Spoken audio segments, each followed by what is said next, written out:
पाहणार आहे. ओके, तर मराठी भाषेमध्ये किती काळ आहेत? 3. कोणते कोणते? वर्तमान काळ, भूतकाळ, भविष्यकाळ. बरोबर. तसंच इंग्रजी भाषेमध्ये सुद्धा मेन 3 प्रकारचे काळ आहेत. पहिला Past tense, दुसरा future tense, प्रेझेंट टेन्स आणि तिसरा future tense. Future tense. लक्षात ठेवताना काय करायचं? ह्याच सिरियलनी लक्षात ठेवायचं, म्हणजे मग आपल्याला ते ओळखायला पण सोपं होतं. आता पास्ट टेन्स, प्रेझेंट म्हणजे काय? आता समजा मी उदाहरण दिलं, आज किती विद्यार्थी प्रेझेंट आहेत, याचा अर्थ काय होतो? आता सध्या किती आहेत? आलं का लक्षात? आता सध्या चालू आहे, त्याला म्हणायचं प्रेझेंट. समजलं? त्याच्यानंतर त्याच्या अगोदरचा आहे पास्ट. काल किती होते? कालचं विचारलंय ना, म्हणून मग पास्ट, घडून गेलेली क्रिया, पास्ट टेन्स. आणि उद्या किती येणार आहे ते आपल्याला माहिती आहे का? किंवा आपल्याला भविष्यात एखादी गोष्ट जर आपण सांगत असेल तर त्याला म्हणायचं फ्युचर टेन्स. आलं लक्षात? मग आता हे टेन्स ओळखायचे कसे? समजा तुम्हाला एखादं वाक्य दिलं आणि तुम्हाला विचारलं की आयडेंटिफाय द टेन्स, ओळखायचं कसं? मग एकदम सोपं आहे. काय करायचं बघा, ज्या वेळेस पास्ट टेन्स असतो त्यावेळेस त्या वाक्यामध्ये जे वर्ब असतं किंवा ऍक्शन वर्ड असतो, फर्स्टचा पास्ट टेन्स असतो. पहिली गोष्ट, फर्स्टचा काय असतो? Past tense. किंवा त्याला ईडी लागलेला असतो, फर्स्टचं पास्ट टेन्स म्हणजे काय? फर्स्टचं दुसरं रूप. आलं लक्षात? आणि त्याला ईडी लागलेला असतो. आणखी एक गोष्ट पास्ट टेन्स ओळखण्याचं कसं बघा, ज्या वाक्यामध्ये डीड हा शब्द येतो तो टेन्स असतो पास्ट टेन्स.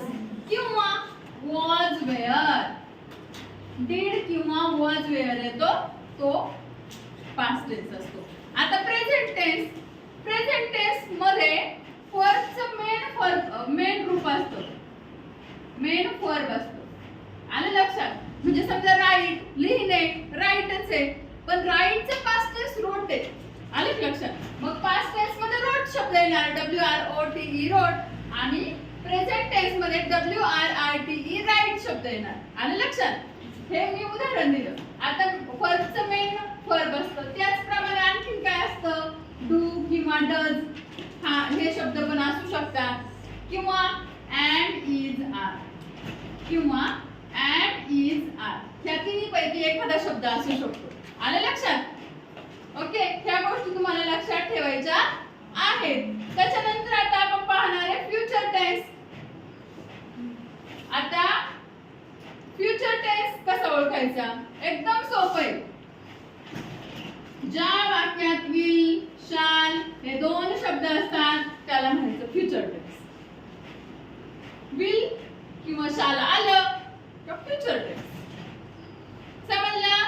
आता जर समजा am is are आलं, do does आलं, फर्स्टचं मेन वर्ब असेल, मेन रूप असेल, तर त्याला म्हणायचं प्रेझेंट टेन्स. आणि पास्ट टेन्स, फर्स्टचं पास्ट टेन्स असतो, किंवा फर्स्टला ईडी असतो, किंवा डीड असतो, किंवा वॉज आणि वेअर असतो. ह्या पहिल्यांदा गोष्टी सगळ्या समजल्यात का? मग आता आपण एक्झाम्पल घेऊ.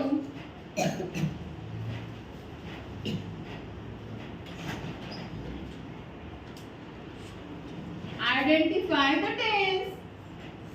I am eating an apple. सांगा बरं, येतोय का ओळखता बघू तुम्हाला? Present tense. का बरं? am आलं ना. वाक्यामध्ये काय आलंय? फक्त am. मग am आल्यावर कोणता टेन्स? Present tense. समजलं? दुसरं एक घेऊ आता.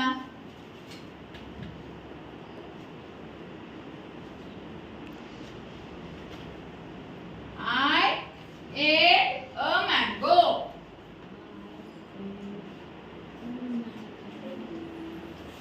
Past tense. का बरं?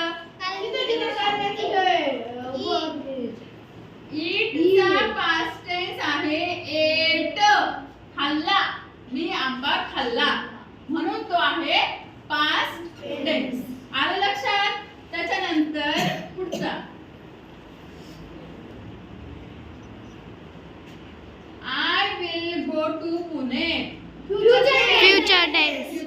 समजलंय सर्वांना?